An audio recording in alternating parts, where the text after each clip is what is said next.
we're going to start taking a look at something called the Moran process. And the Moran process is essentially another game theoretic model of evolution. We saw the replicator dynamics equation, and here we have the Moran process. Now, these things are similar, yet different.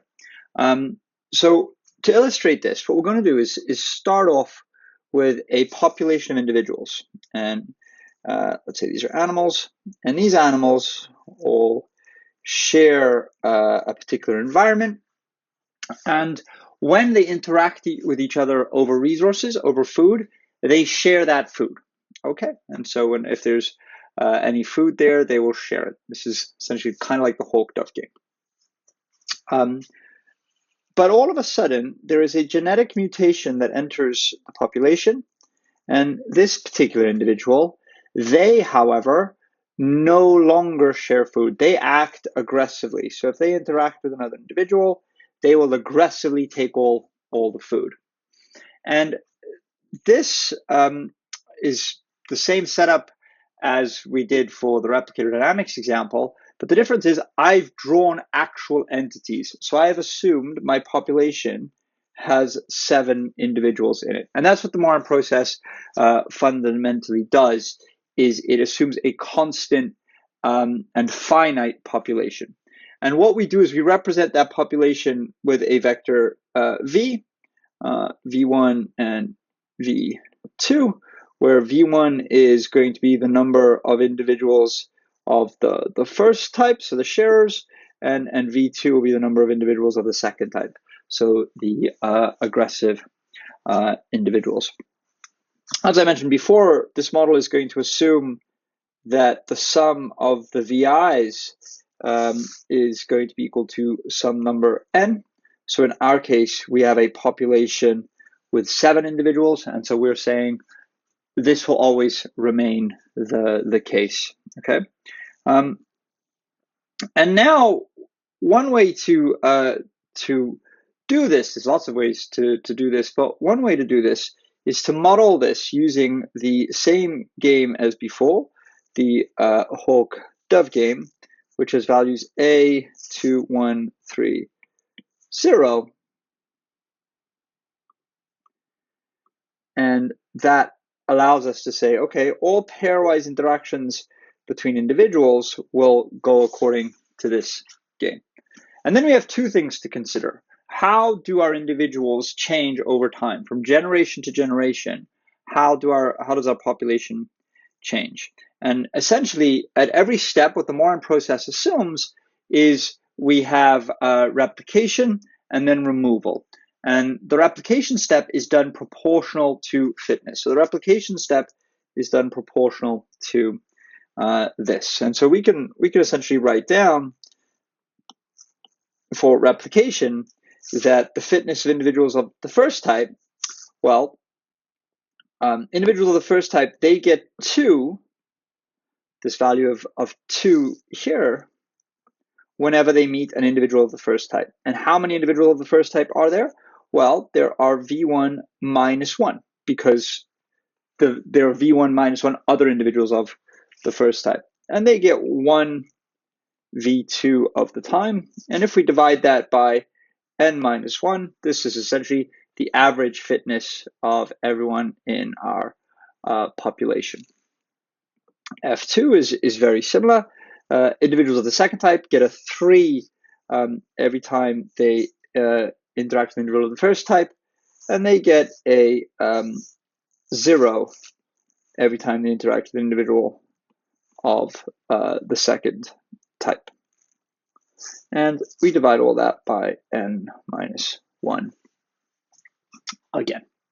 And so once we've done that, that is allows us to say, well, what is the probability that in this Moran process we pick an individual of the first type to be reproduced?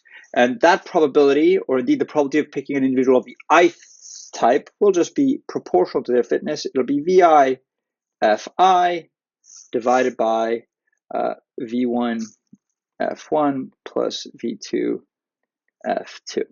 And this is the probability that an individual of type I is selected to be reproduce, to be copied in the next generation. And what we can also do is, well, what we need to also do to keep our population constant, to keep that the sum of the VIs is going to be equal to n, we need to have a removal, and we remove individuals completely uniformly randomly, irrelevant to fitness. So the probability of selecting an individual I for removal is given by the number of individuals of type I divided by the total number of individuals, which we keep constant to n. This, of course, is the case when we've just got two individuals like we have here. And so what this does is that this allows us to essentially keep track of our V's over time. Because what we can do is we can say, all right, we're starting off with, if we had 5 individuals, we're starting off with, well, sorry, we started with 7. Let me keep it with 7. We started off with 6 individuals that share, and 1 individual that's aggressive. And there is going to be a probability with which we end up with 7 individuals that share and 0 of these mutants. And that requires that an individual of the first type be selected for reproducing, and the sole individual of the second type be selected for removal, which will take us to there. But our chain can go in the other direction. We can go to 5, 2. My dog's decided to join me. We can go to 5, 2. And from 5, 2, we can go to 6, 1, and so on. And there are all these different states, including 1, 6. So if we started from here, at this point, we're at the point where there's only 1 sharing individual left, and we have the final 0, 7 absorbing state down here. Note that while there are arrows going in and out of all the states, that's not true of this first state and this last state. These are the absorbing states, because once we have 0 individuals of all but one of the types, then there's going to be no more change in our population. And what we can then start to do is look at how this system evolves over time. And so here is a plot of 4 of these possible scenarios, where we've started, in this case, with 5 individuals total, and we've started with 1 individual that's aggressive. And you can see at the very first iteration, in 2 scenarios, we've jumped to 2 aggressive, in 2 to 1, and then over time, the population changes. And in fact, 2 of these populations, this orange one and this green one, reject the aggressive animal, but in another 2, the aggressive animal takes over. And so what becomes interesting from a game theory point of view is, what is the probability of arriving at those 2 extremes?